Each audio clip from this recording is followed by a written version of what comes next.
In this video, we're finally going to start working in 3ds Max, and we're going to bring in the drafting geometry that we created in AutoCAD.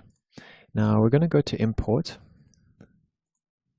and we're going to import that CAD file that we called Contours and Buildings. Select the layers that you want. In Geometry, go to Meters, if that is the scale that you created the file in. And once everything is okay, import it in. Now the first thing I want to do is I want to separate the site outline, and I want to create a separate object from the splines for the ocean. To do that, I need to find this point over here, and I need to create a box around it. I can either go back into AutoCAD and I can do all these changes, or I can just do them in 3ds Max. Just for the sake of spending more time in 3ds Max than AutoCAD, I'm going to do those changes here. Now I can go into my helpers, create a point, and then I can move that point by just right-clicking on the X and Y values to the 0, 0 point. I know that that is the corner of my box where my texture is going to come in later. So what I want to do then is I want to create a rectangle, and I want to snap that onto that point. So now I've created my square. As you'll notice, this square is exactly the same size as the original file that we created in Photoshop. The point of that is that all our textures and everything are going to line up according to this. Now, the next part is we want to go and split this up so that we have a single outline for the ocean and a single outline for the land. We can go to Convert Editable Spline,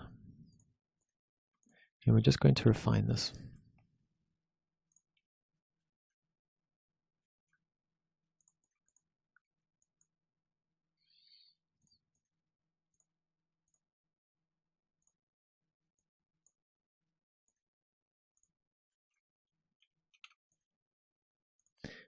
I did select all, and I converted all the vertices to corners so that I don't get any odd angles. And then I'm just going to select the outer edges that I don't want, and I'm just going to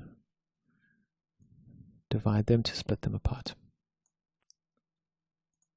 And detach that. Great, so now on this spline, which we created for the contours, it's all on one layer. I'm going to select the outer edge, make sure that's all one continuous line, and I'm going to detach that as well.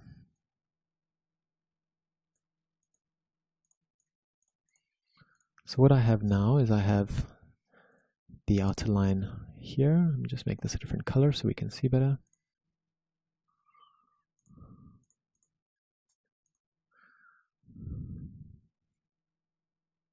So now that it's detached from the rest of the contours, we need to split it in the same way. We already have one outline for the land, but we still need to extract this outline for the ocean, which we're going to add to that outline.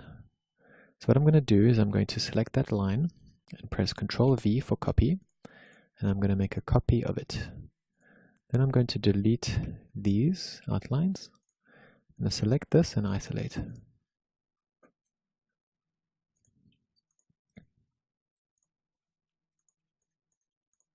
I'm going to attach that, and then just make sure that all of the corners are welded.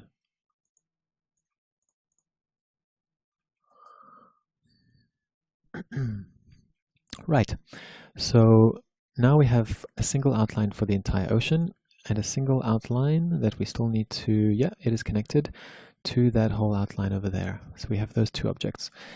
Now, next we need to take our contour lines and we need to extract all of the physical lines from the numbers. We could have, of course, in AutoCAD created two different layers, and we should have, but I'm just going to show you how to extract it from here, just in case it happens to you. So I select those outlines. It's relatively quick because I made sure that when I created the outlines that they are all single continuous lines, so there's no need to weld any vertices or edit anything in Max, which I really like. I prefer doing as much work as I can in AutoCAD and then only bringing into Max what I absolutely need, and then I work with that directly.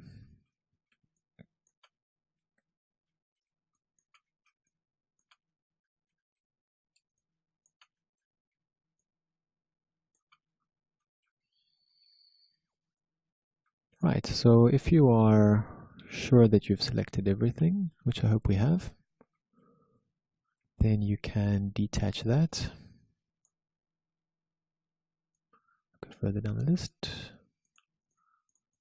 And if you extract that, just to make sure, then you can just re-inspect and just make sure that you haven't accidentally left in any numbers. Right, what we're going to do now is we're going to delete these side parts because we don't really need them.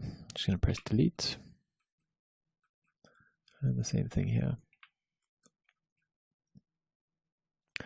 Once we have that ready, we are ready to start lifting up each of these contours into their correct heights. So to do that, I'm going to go back into my main model, and we start by selecting the one, anyone really, the one on the top.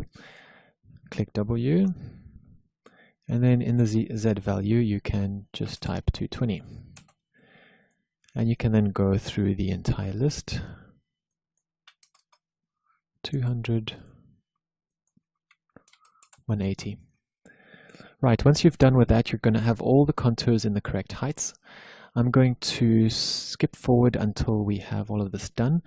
Leave that for the next video, and we're going to pick up where we left off here with all of those contour lines in their correct vertical position as we've just shown you here.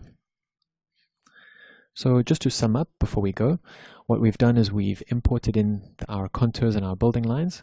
We've recreated our main outline, which will frame our entire site mesh and our site model. And we've started to move up these lines, which we're going to fast forward to in the next video.